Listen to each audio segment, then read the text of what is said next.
I was reading some on your website, and you talked about, this kind of myth of a poker face. Yeah. Some is there such Yeah.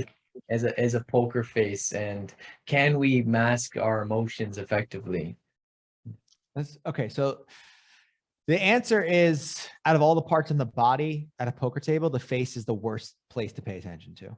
So that's the first thing, right? Part of the reason is because you don't have to react to anybody at a poker table. You don't have to talk. You don't have to say anything. So a lot of like emotional slip ups that you'd normally see in a standard conversation, you're not going to see in the face. Most people just look and they just keep their mouth shut, and that's it. Mhm. So in terms of usefulness, the hands are way more useful in both a high stakes population and the average population.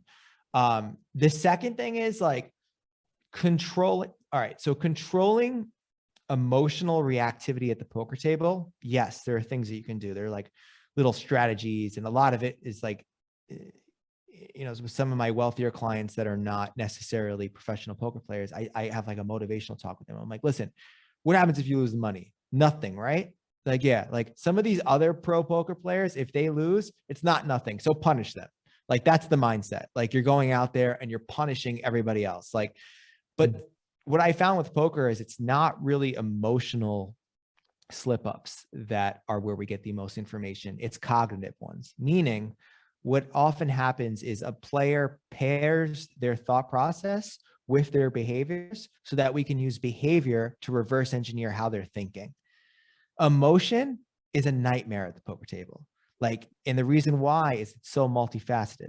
You could be in a situation, in a dynamic where you look like you have all this you look physiologically around because you're so excited and you have the best hand and you're about to proceed.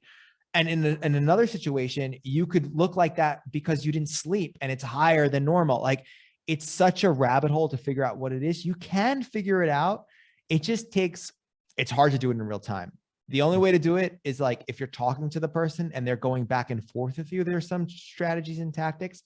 Mhm. The whole joke is we're not really looking for emotion at the poker. That's what everybody thinks. We're not. We're looking for a cognitive process. Interesting. Yeah, yeah. I wouldn't have thought about it that way. I would think that, yeah, the emotions would be a big driver. Right. And Uh-huh. why we don't think about this? Why? Because of the cultural narrative.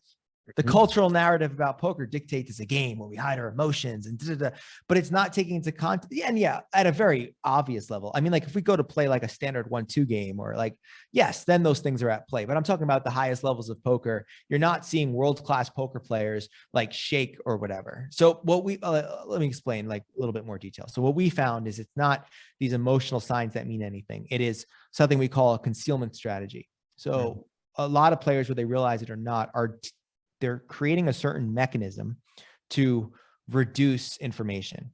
And what we found is that mechanism is what is the quote unquote like tell. So for example, like if you watch like a lot of high stakes poker players, some of them might practice a concealment strategy of hyper stillness where they just don't move. But then if you see sometimes when they're bluffing, they don't move at all. And when they're a little bit more comfortable, they like slightly move. So it's the difference in their concealment strategy that was more of an indication as opposed to emotion.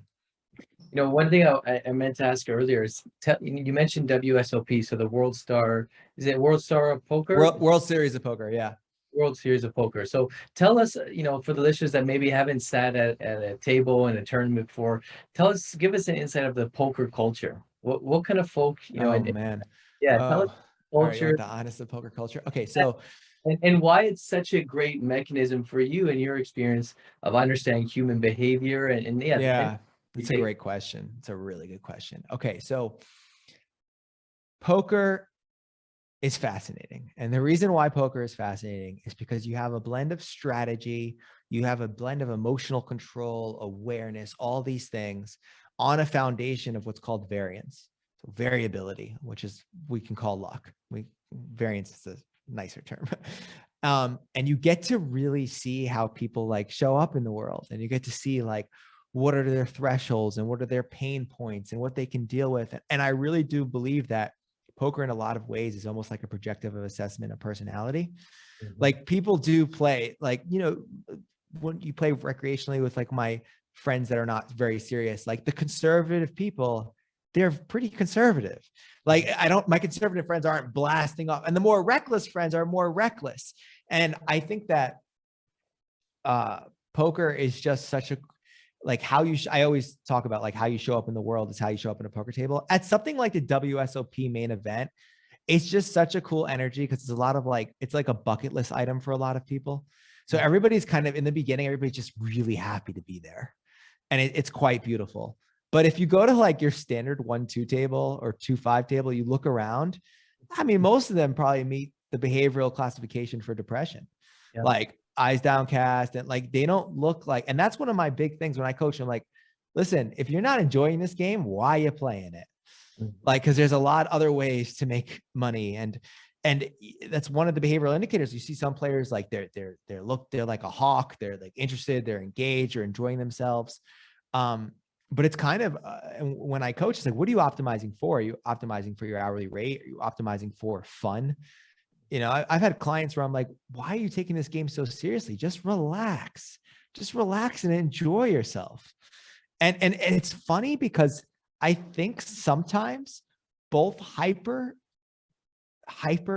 competitiveness and happiness are gateways to flow in that game.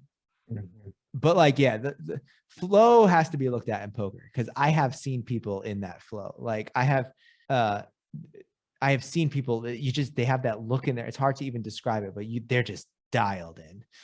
They're just completely dialed into what's going on. And I've had my own indications of where like time slows down. I'm like, what, that was a 7-hour session. It felt like 30 minutes. Like what happened? But it's also knowing your boundaries. But yeah, I mean, you want to see how a person reacts, and also it's just little things like the person that gets really frustrated at the table. You don't think that they show up like that with their family and at work? Of course they do. And then the person that like, and then you also see these players who they don't want to lose. So they're so obsessed with studying. So all they do is study the game.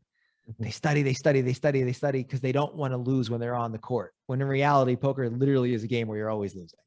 Like you're winning hopefully more than you're losing, but you're always losing. And it's phenomenal. And the reason why I like it as a, almost like a behaviorist, like the reason why is because in poker, there's an semblance of ground truth, right? Like you have a hand that is grounded in reality. We know for a fact that that player right there knows that they're bluffing. So we have a connection to certain things where like my work on social interactions, it's a nightmare. Like you sit down with someone and you know, they're anxious and you think that they're anxious because of this, but they're anxious because of something at work or something of this. So poker, it's way more direct, which it makes it a phenomenal place to study human behavior.